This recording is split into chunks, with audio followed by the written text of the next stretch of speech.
किस्सा कुर्सी का सीएम कौन ब्रेक के बाद गोंडा सदन में आपका स्वागत है। और यहाँ पर कुछ लोग सवाल पूछना चाहते हैं, पहले उनसे सवाल पूछता हूँ, फिर मेरे पास सांसद के प्रतिनिधि ने एक सवाल उठाया है, वो आपसे जानने आऊंगा, लेकिन पहले लोगों से बात कर लो। बोले पहले सांसद जी से मैं पूछना चाहता हूँ कि केंद्र में उनकी सरकार है, हमारे विकलांगों के लिए उन्होंने क्या किया? विकलांग के लिए क्या किया? सांसद जी ने विकलांगों के लिए आज तक क्या किया? ओके जी, बहुत हो रहा है सरकार। समाजवादी सरकार, पंडित सिंह दोबारा जीतेंगे और सब लोग उन्हीं से लड़ रहे हैं। उनकी लड़ाई किसी से नहीं, वो खुद बहुत काफी वोटों से जीतेंगे। और मुसलमान का जो ये अफवाह फैलाया जा रहा है, मुसलमान 80% वोट पंडित सिंह को देगा। मेरा मोदी से सवाल है कि बिहार में ही इन्होंने पूरी जनता को बेवकूफ बनाया, गैस कनेक्शन के नाम पर उन्होंने सबको बेवकूफ बनाने का काम किया है, सारा उसको सब्सिडी नहीं दिया है। अभी उधर भाजपा रहे थे कि मनकापुर में रोड नहीं बना है। मनकापुर में राजा वहाँ के सांसद हैं, सांसद का क्षेत्र है, उन्होंने अभी क्या किया? भाजपा अपने द्वारा दी है कि मैं गुंडा राज में भ्रष्टाचार, जबकि सबसे ज्यादा भ्रष्टाचार इन्हीं की पार्टी में और सबसे ज्यादा गुंडों को दिखा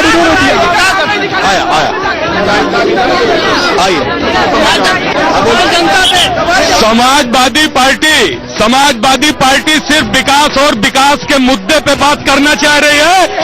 सुनिए, इसी गोंडा जनपद में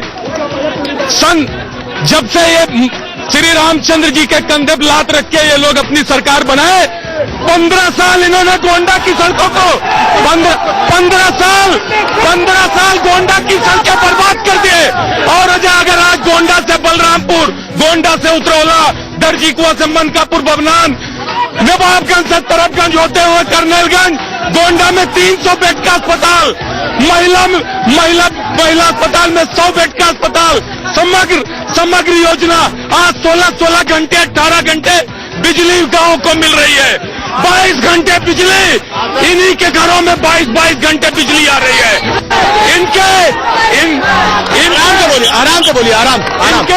इनके घरों के सामने जो सड़कें इन लोगों ने बेच के खा लिए थे, इनके घरों को गड्ढा मुक्त करने का काम समाजवादी पार्टी ने किया है। मैं समाजवादी पार्टी से सवाल पूछता हूँ, विकास की ये बात करते हैं, 4 साल हो गया इनको विकास करते हुए, ऐसे क्या कारण है?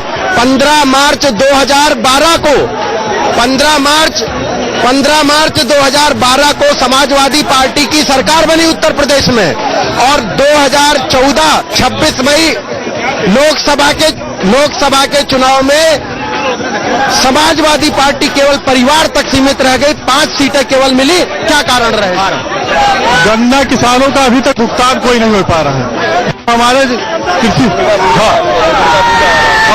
गन्ना किसानों का अभी तक भुगतान नहीं हो पा रहा है।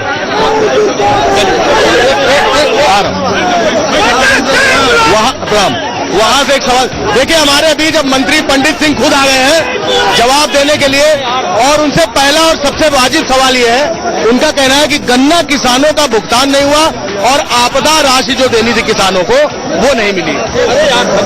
देखिए, हमारे यहाँ चीनी मिल रुक जाओ, चुप रहो, जवाब दे दो। चीनी मिल हमारे यहाँ करीब 5 हैं, जिसमें बलरामपुर चीनी मिल के 4 चीनी मिलें हैं, उन्होंने 100% भुगतान कर दिया है। बजाज चीनी मिल की स्थिति खराब है, उन्होंने भी 70% का भुगतान कर दिया गया। उसके बाद जो है 30% का भुगतान रुका है, उसके लिए FIR हुई है, पुलिस उनको ढूंढ रही है और बहुत जल्द किसानों को भुगतान करा दिया जाएगा।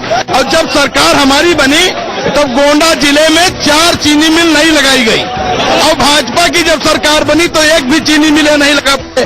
और जब भाजपा की सरकार केंद्र में बनी तो विदेशों से इतना चीनी इन्होंने मंगाया कि हमारे प्रदेश और देश में चीनी कम पड़ गई, चीनी जो है का रेट घट गया। इस कारण गन्ना किसानों की दुर्दशा हुई। इसकी पूर्ण रूप से जिम्मेदारी जो है भाजपा की केंद्र की सरकार मोदी जी की है। कैसे?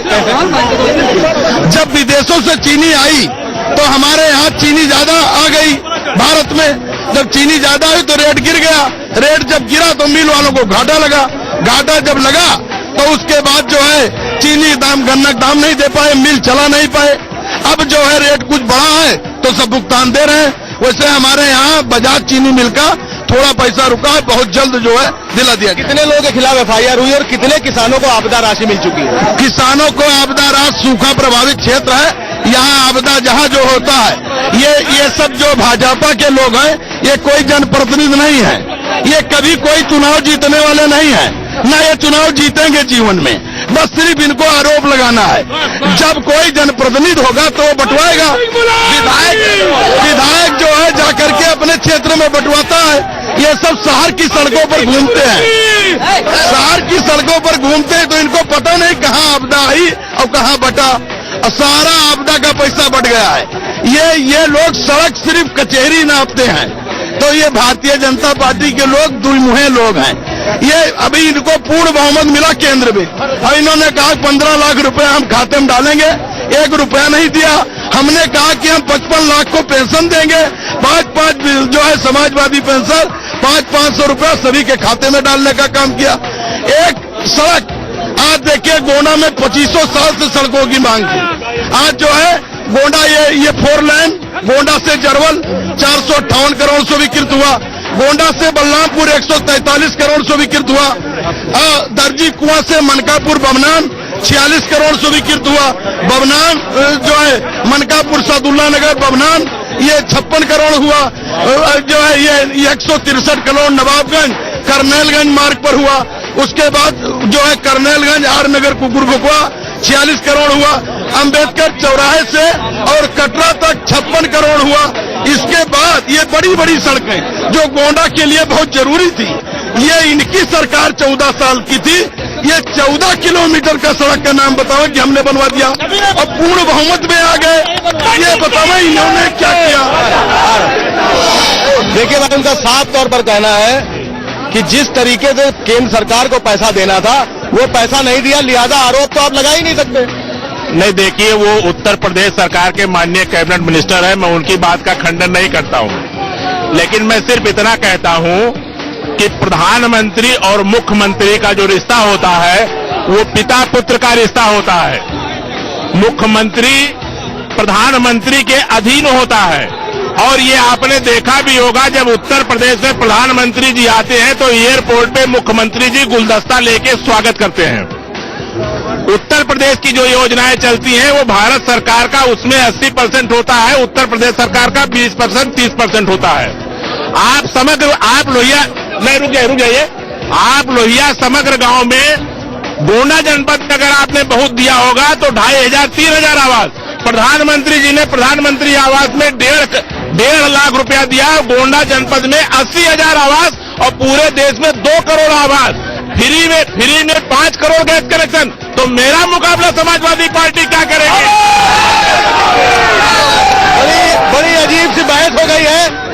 अब सवाल उधर से उठ के केंद्र की शक्ल में आ रहा है। जो केंद्र की सरकार हो, केंद्र की सरकार चाहे कांग्रेस की हो, चाहे भाजपा की हो, चाहे जो पहले जो सरकारें बनती थी वो राज्य सरकार से 20% लेती थी, अब 80% वो देने का काम करती थी।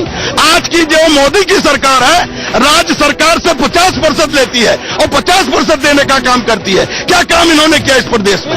और जो आवास की बात है, आवास इन्होंने कहाँ भी दिया? इनका काम सब कागज में है, हवाई दौड़ों में है, और इन्होंने कोई काम नहीं किया। और जहां तक सवाल सड़क का है, राज्य सरकार राज्य सेक्टर से जो सड़क देती है उसमें केंद्र सरकार का कोई योगदान नहीं होता है। इनको जानकारी नहीं है, इनको जानकारी की जरूरत चाहिए। राज्य सेक्टर के सड़क में कहीं जरूरत नहीं होती है। और आज जो 20% पर हम विकास कराते थे, आज हमारी सरकार है, भाजपा सरकार केंद्र में है, ये दोहरा चरित्र है कि हम 50%। अभी फसल बीमा योजना कोई नई नहीं है, हमने पहले से चालू कर रखी है। उसके बाद उसमें एक संशोधन करके नाम बदल दिया, प्रधानमंत्री फसल बीमा योजना। 1053 करोड़ उत्तर प्रदेश की सरकार दे रही है, 1053 करोड़ ये दे रहे हैं। अगर केंद्र में दूसरे की सरकार होती तो वो 20% पर हमको पैसा देते। ये तो सिर्फ छले लोग हैं और बेईमान लोग हैं, ये कभी भी झूठ नहीं बोलते। जनता को एक बार भगवान राम को गुमराह करने वाले हैं, आज प्रकृति क्यों नहीं साथ दे रही? ये जनता से झूठ बोलते हैं, जनता को चलते हैं, साथ साथ भगवान को भी चलते हैं। एक बात का शुक्रिया आपको देना चाहूंगा, आज आपने बहुत जवान सवाल के पूरे जवाब दे दिए, ये बड़ी अच्छी बात है। एक बात यहाँ पे कहना चाहता हूँ कि उनकी अपील है कि उन्हें हम मदद करें, उनकी अपील है कि उन्हें हम मदद करें। चाकू की पसलियों से गुजारिश तो देखिए, और गूंगे निकल पड़े हैं जुबा की तलाश में, गूंगे निकल पड़े हैं जुबा की तलाश में सरकार के खिलाफ। ये साजिश तो देखिए। कैमरा पर्सन संदीप के साथ मनोज आजन त्रिपाठी, गोंडा सदर, Gonda. This month on Blue Direction.